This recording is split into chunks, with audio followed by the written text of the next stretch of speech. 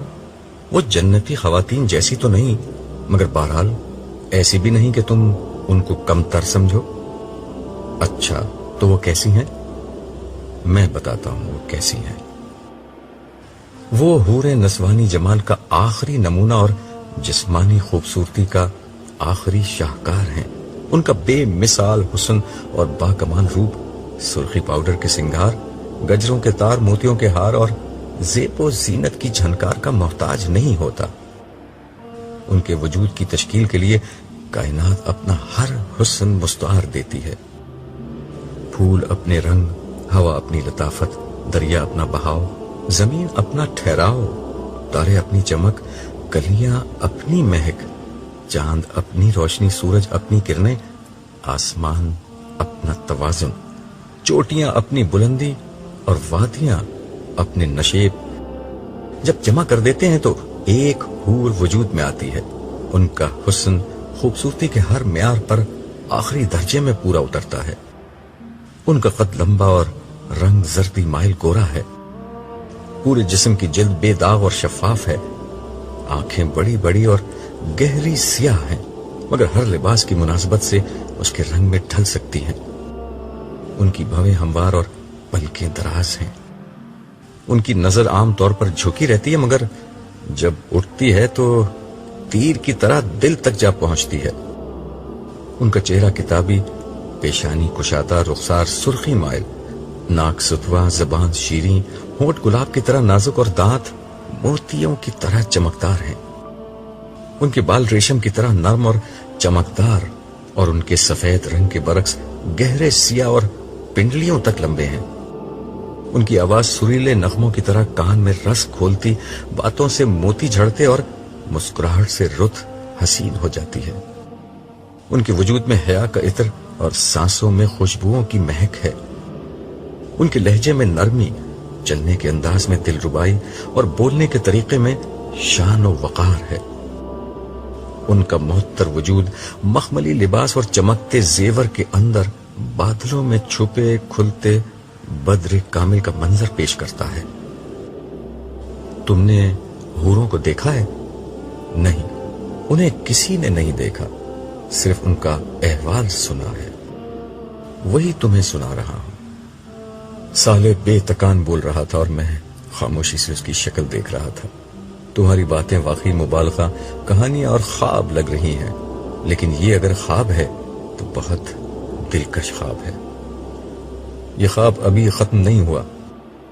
سنو، ایک حور کا وجود بل کھاتی ندی کی طرح ڈھلتا ہے جو آسمان کی سیاہ گھٹاؤں سے برف کی صورت اپنے سفر کا آغاز کرتی، جھرنوں اور آبشاروں کی صورت نکلتی، ڈھلانوں میں اترتی، میدانوں میں ٹھہرتی، بلندیوں کو چھوتی، نشیب کی طرف بڑھتی، ٹیلوں کو عبور کرتی ہوئی وادیوں تک پہنچتی ہے اور آخرکار نیکی، پارسائی اور تقوی کے اس سمندر پر اپنا وجود نچھاور کر دیتی ہے۔ جس نے زندگی صبر اور تقوی کے ساتھ گزاری، یہ اس لیے ہوتا ہے کہ یہ ندی اپنے پورے سفر میں کسی نجاست، کسی آلودگی کا شکار نہیں ہوتی، ہر نامحرم نگاہ کو اپنی دید اور لمس سے دور رکھتی ہے۔ یہ ہزاروں میل کا سفر پاک دامنی کے ساتھ طے کرتی ہے، اس لیے پاک دامن سے کم کسی شخص کو قبول نہیں کرتی، اور آخرکار سیل شباب کی چڑھتی گھٹتی موج کا سا ان کا وجود اپنے سمندر میں ہمیشہ کے لیے ضم ہو جاتا ہے۔ مجھے سمجھ ہی نہیں آتا کہ تعریف حوروں کی کروں یا تمہارے بیان کی۔ تعریف تو صرف اللہ کی ہونی چاہیے، مگر یاد رہے میں فرشتہ ہوں، یہ میرے نہیں انسانی جذبات کا اظہار ہے۔ میں نے انسانی الفاظ اور جذبوں کے بارے میں جو کچھ سیکھا ہے اس کا اکثر حصہ تمہارے ساتھ رہ کر تم سے سیکھا ہے، اس لیے تم چاہو تو اپنی تعریف آپ کر سکتے ہو۔ نہیں، تعریف کا مستحق تو صرف اللہ ہے، اور جو ہر خوبصورتی کا خالق ہے، چاہے وہ بیان کی ہو یا انسان کی۔ مگر یہ بتاؤ، کیا یہ حوریں انسان ہوں گی؟ ہاں، یہ بھی انسان ہے۔ اسی طرح اہل جنت کے وہ خدام جنہیں غلمان کہا جاتا ہے، وہ بھی انسان ہی ہیں. یہ وہ لڑکے ہیں جو ہمیشہ لڑکے ہی رہیں گے. یہ لڑکے کیوں رہیں گے؟ ملازم اور خادم تو وہ بہتر ہوتا ہے جو زیادہ عمر کا ہو اور زیادہ سمجھ رکھتا ہو. میں نے ذہن میں آنے والا ایک اعتراض جڑ دیا. نہیں، ایسا نہیں ہے. یہ کم عمر ہونے کے باوجود بلا کے مزاج شناس ہوں گے. اہل جنت کی مجلسوں میں جب کسی جنتی کا مشروب ختم ہوگا تو یہ اس کی نظر دیکھیں گے اور بلا کچھ کہے سنے اس کے گلاس میں مطلوبہ شراب اتنی ہی مقدار میں ڈالیں گے جتنی اسے ضرورت ہوگی. اس لیے ان کی سمجھ بوجھ اور مزاج شناسی کی تو کوئی حد نہیں. البتہ انہیں لڑکوں کی شکل میں اس لیے رکھا جائے گا کہ جسمانی طور پر مستعد رہیں اور لمحہ بھر میں ہر خدمت بجا لائیں. ان کا لباس، شکل اور حلیہ انہیں ایسا بنا دے گا گویا محفل میں قیمتی موتی بکھرے ہوئے ہیں. ان کے ابدی طور پر کم عمر لڑکے بنائے جانے کی دوسری وجہ یہ ہے کہ ان کو کبھی ازدواجی تعلق کی ضرورت نہ ہو، جبکہ حوریں مکمل شباب کی عمر کو پہنچی ہوئی لڑکیاں ہوں گی اور اہل جنت کی بیویاں ہوں گی. کیا حوریں اور غلمان اہل جنت کے لیے خاص طور پر تخلیق کیے جائیں گے؟ یہ ایک لمبی کہانی ہے. ہمارے پاس وقت کی کون سی کمی ہے؟ یہ لمبی کہانی بھی سناتے جاؤ. سنو، آج کا دن انسانوں کا پہلا محشر نہیں ہے. کیا مطلب؟ کیا قیامت پہلے بھی آ چکی ہے؟ قیامت تو پہلے نہیں آئی، البتہ اول تا آخر سارے انسان ایک دفعہ پہلے بھی پیدا کیے جا چکے ہیں. تمہارا اشارہ عہد الصد کی طرف ہے؟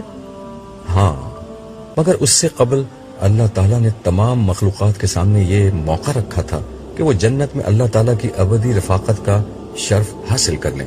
لیکن اس کے لیے انہیں دنیا میں کچھ وقت ایسے گزارنا ہوگا کہ خدا ان کے سامنے نہیں ہوگا، صرف اس کے احکام ان کے سامنے آئیں گے اور انہیں بن دیکھے رب کی عبادت اور اطاعت کا راستہ اختیار کرنا ہوگا. زمین کی بادشاہی عارضی طور پر امانتاً اس مخلوق کو دے دی جائے گی اور اپنی بادشاہی کے زمانے میں اس مخلوق کو اپنے بارے میں یہ ثابت کرنا ہوگا کہ وہ صاحب اختیار بادشاہ ہونے کے باوجود بن دیکھے خدا کی اطاعت کے لیے تیار ہے.